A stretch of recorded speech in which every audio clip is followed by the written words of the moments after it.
67% को एड्रेस कर रहे हैं। यही बीजेपी का दर्द है कि ये कहीं अपर कास्ट की पार्टी होकर न जाए, जिसके लक्षण साफ है। इसीलिए लगातार ये कोशिश हो रही है कि मुस्लिम्स को तो नजदीक लाया जाए और इधर डरवाया जाए। दो मुहा ये नीति है कि एक तरफ आपका गेरुआ पहने कोई चीफ मिनिस्टर दिन रात कहेगा कि बटोगे तो कटोगे, और ये नारा बन जाएगा महाराष्ट्र के चुनाव में, बटोगे तो चूंकि हर तरह हर जगह कुछ इस प्रकार के गुंडे तो होते हैं, लेकिन गृह मंत्री का नाम आ जाना, उनकी संलिप्तता हो जाना, एनएसए का हो जाना, ये कूटनीति के एतबार से बहुत बचकाना और मैं समझता हूँ कि बहुत ज़्यादा अनमैच्योर्ड स्टेप्स हैं। इसके बारे में हालांकि विदेश मंत्रालय ने शानदार जवाब दिया, लेकिन फिर भी दो देशों के बीच में इस तरह की तलखी पैदा हो जाना, अमेरिका से बीच में हमारे डिस्टेंसेस आ जाना, उसकी वजह क्या है कि ये छिचोरी बातें अगर प्रफुल्ल पटेल, अशोक चव्हाण, नवाब मलिक भाजपा के अतिथि दाऊद इब्राहिम के साथ ताल्लुकात थे। अजीत पवार की यहां से टिकट मिली, चुनाव लड़ रहे हैं साहब। क्यों? क्योंकि मानखुर्द में कहीं ना कहीं अबू आजमी जो हैं, जो कि समाजवादी पार्टी गठबंधन के उम्मीदवार हैं, उनके वोट्स काटने हैं।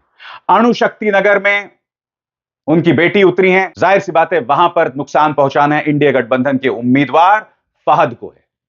ये सब दिखाई दे रहा है दोस्तों। अब ये लोग दाऊद इब्राहिम को भूल गए।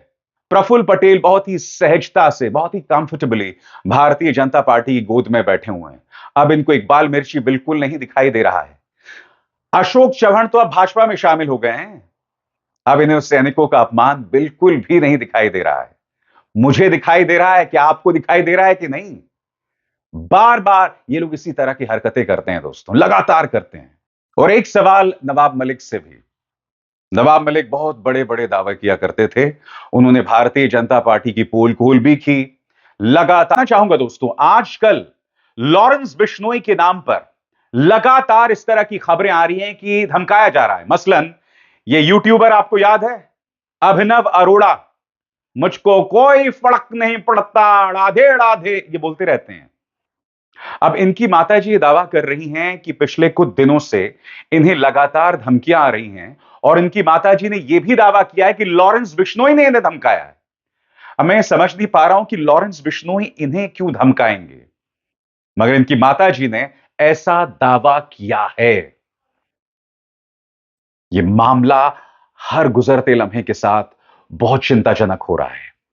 अब ये जो सलमान खान को ताजा धमकी मिली है 2 करोड़ की फिरौती, इसके पीछे लॉरेंस बिश्नोई है या नहीं हम नहीं जानते, मगर मैं आपको बतलाना चाहूंगा कि लॉरेंस बिश्नोई के सहारे कई लोग अब अपनी रोटियां सेकने वाले हैं, और मैं आपको बतलाता हूं क्यों।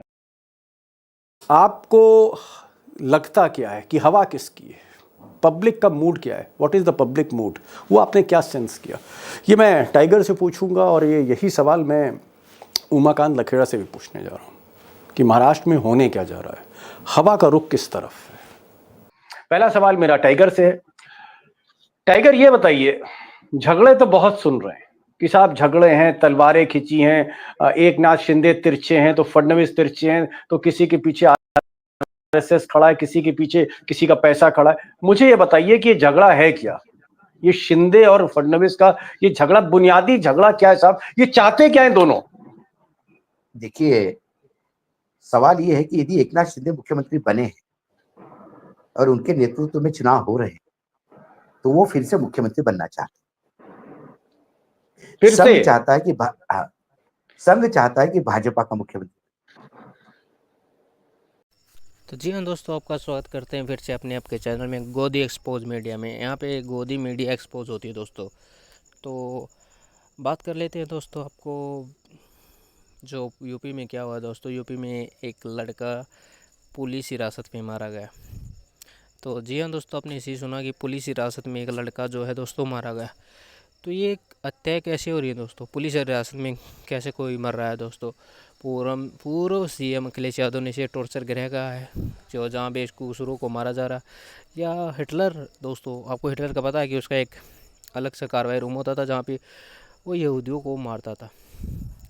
तो हिटलर की तुलना उन्हें क्या है, अखिलेश यादव ने योगी आदित्यनाथ को हिटलर कहा है। और कहीं ना कहीं ये हो रहा है कि दोस्तों कभी कभी कि दंगे भड़क रहे हैं यूपी में, बहराइच में मामले हो रहे हैं, रैलियों की सूचना पुलिस को नहीं मिल रही, रैलियाँ निकाली जा रही हैं और जिसके कारण दंगे भड़क रहे हैं, पर योगी आदित्यनाथ के कानों तक जू नहीं रह गई।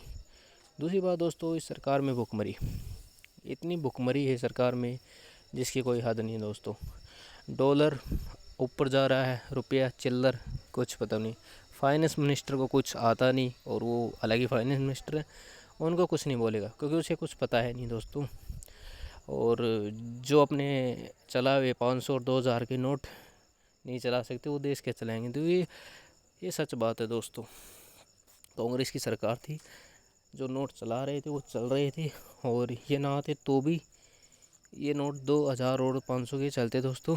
पर आज ना तो आपको 2000 का नोट नहीं दिखेगा दोस्तों। क्यों नहीं दिखेगा दोस्तों? क्योंकि बंद हो गया दोस्तों।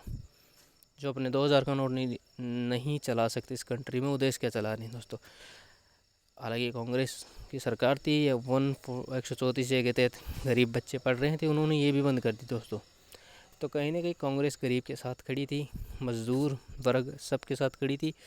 पर ये सरकार दोस्तों व्यापारी सरकार है, सब कुछ बेच खाई हुई है, और एमएलए जो विधायक बन रहे हैं उनको खरीद रही है दोस्तों। जो जनता पर एक टॉर्चर है दोस्तों वो कर रही है दोस्तों। तो महाराष्ट्र में देखते हैं क्या नतीजे निकलते हैं।